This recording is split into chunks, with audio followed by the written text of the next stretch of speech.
Once upon a time, there was a forest. This forest held hundreds of thousands of plant, animal, fungi, lichen, and bacterial species, all working together to maintain resilient and plentiful abundance of life. But one day, everything changed. People started to see the economic value of that land for agriculture and cut down the trees, which took a once biodiverse array of hundreds of thousands of species and reduced it to hundreds. Then, as the use of pesticides and herbicides were introduced, the diversity was reduced again to a fraction of its forested past. Well, I believe that the problem is the solution. To reverse the impact of biodiversity loss, we need to create more biodiversity. Using strategies as simple as planting more than one species of crop, or even using native grasses for grazing, is much more resilient in the face of pests, wildfires, and droughts, reducing the use of pesticides, artificial fertilizers, and herbicides. This gives farmers more economic security, also helping restore a natural balance of nature.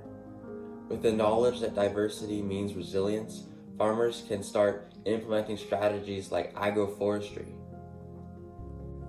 Agroforestry works to use trees to fight pests by providing habitat for birds and bats, and also helps diversify the farmer's income by allowing them to grow fruit or lumber as well. If situated properly, these trees can also aid in water retention by providing shade in areas that face excessive sunshine. It is clear that to have a sustainable future, we must focus the likes of economic security just as we do nature. Fortunately, this strategy of diversification doesn't only help maintain environmental resilience, but in doing so, maintains the resilience of agriculture itself.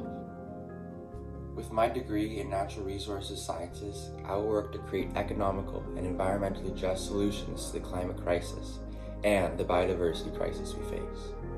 I plan to lead bold projects with the goal to restore degraded ecosystems caused by agriculture with an approach of interconnection and congruence with the land, helping farmers implement strategies like closed-loop systems while keeping their well-being at the forefront. Although the land used for agriculture may never fully recover to the state it was before contact, with the implementation of strategies like agroforestry, we can make our farming future one that paves the way for a future where life can persist.